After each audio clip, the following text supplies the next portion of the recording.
चंपा, आज सुबह क्या पकाएं? बताओ तो। चावल बस एक मुट्ठी है, सब्जी कुछ भी नहीं, कल का भी कुछ बचा नहीं है। दादी, आंगन के पास तो अरबी के पौधे हैं, देखो कितने बड़े बड़े पत्ते हैं। क्या मैं अरबी का साग तोड़ लाऊं? आप तो बहुत अच्छा बनाती हो, मेरा बहुत मन कर रहा है खाने का। अरबी का साग? हाँ, ले आओ। थोड़ा सरसों पीस कर डालें तो अच्छा लगेगा। अगर थोड़ा नारियल कद्दूकस कर पाऊं तो और स्वाद बढ़ जाएगा। तेरे दादाजी जिंदा थे तब ये साग बहुत पसंद करते थे, कहते थे इसे गरीबी का मांस कहते हैं। दादी, दादाजी की याद आती है, आप तो उनकी बात सुनकर रोने लगी। हाँ, याद आती है रे, कितने सपने थे हमारे। सोचा था बुढ़ापे में बेटे बेटियों साथ खुशी से रहेंगे, लेकिन वो चले गए और तेरे माँ बाप भी उस बस हादसे में मर गए। अब सिर्फ तू और मैं हैं, एक दूसरे के सिवा हमारा कोई नहीं।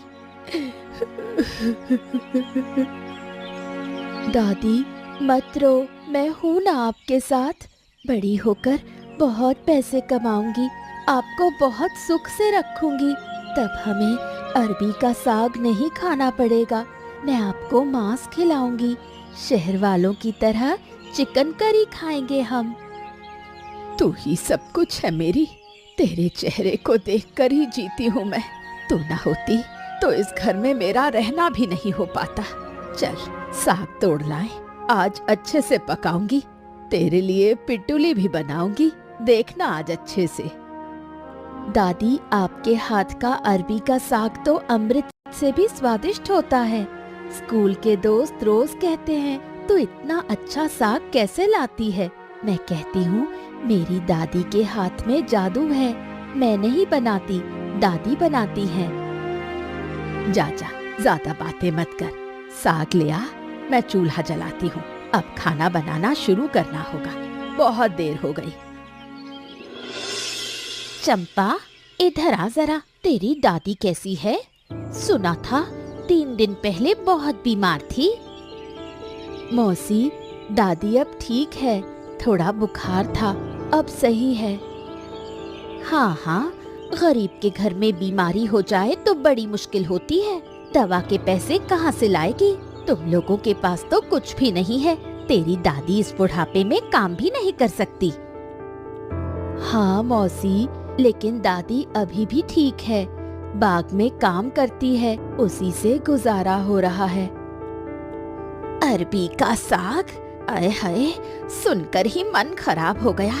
कितने दिन तक साग खाकर चलेगा? सुन, हमारे घर की मुर्गियाँ बड़ी हो रही हैं, कल एक काटी थी, बहुत स्वादिष्ट थी, तुम लोगों को देने का सोच रही थी, लेकिन मेरे बेटों ने सब खा लिया। कोई बात नहीं मौसी, हम ऐसे ही ठीक हैं, मांस नहीं खाते तो क्या हुआ, हमारे जैसे साधारण गरीब लोगों का काम साग से ही चल जाता है। मुझे मत समझा कि तुम कितने अच्छे हो, उस टूटे फूटे घर में साग खाकर कौन जिंदा रह सकता है? गरीबों का अच्छा रहना ऐसा ही होता है, पेट में खाना नहीं, बस मुंह से कहते हैं कि अच्छे हैं। जा अपनी दादी से कह काम ढूंढे, ऐसे बैठे रहने से पेट नहीं चलेगा। हम आंखों के सामने तुम्हें ऐसे नहीं देख सकते।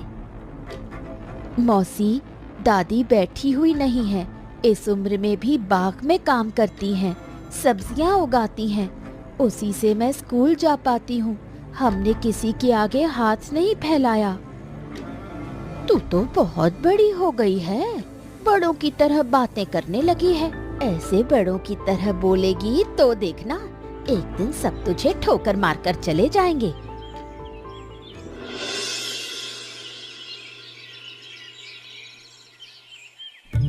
दादी, इतनी अच्छी खुशबू आ रही है, आज अरबी के साग में क्या डाला है? आज का खाना कुछ खास लग रहा है। सरसों का पेस्ट, थोड़ा कद्दूकस किया हुआ नारियल और साबुत मिर्च डाली है मेरी बच्ची। तेरे दादाजी को ऐसे ही बनाकर बहुत पसंद था, कहते थे ऐसा स्वाद बड़े बड़े होटलों में भी नहीं मिलता। तू तो नहीं जानती, एक बार मोहल्ले की पूजा में बड़े घर से बुलावा आया था। उन्होंने कहा था, सावित्री के हाथ का अरबी का साग एक बार खाना शुरू करो तो छोड़ने का मन नहीं करता। दादी, आज हमारे स्कूल के मास्टर जी भी कह रहे थे कि जिसके हाथ में खाना बनाने का हुनर होता है वो कभी भूखा नहीं मरता। सही कहा तेरे मास्टर जी ने। जो अच्छा खाना बना सकता है वो बहुत कुछ कर सकता है, लेकिन खाना बनाने के लिए पैसे चाहिए, जगह चाहिए, लोग चाहिए। क्या हम ये सब कर पाएंगे? दादी, आप एक छोटा सा होटल क्यों नहीं खोलती? मान लो एक छोटी सी जगह पर हम आपके हाथ का अरबी का साग और चिकन करी बेचना शुरू करें। मुझे पूरा भरोसा है, एक बार खाएंगे तो गांव वाले दीवाने हो जाएंगे। होटल? तू पागल हो गई है क्या?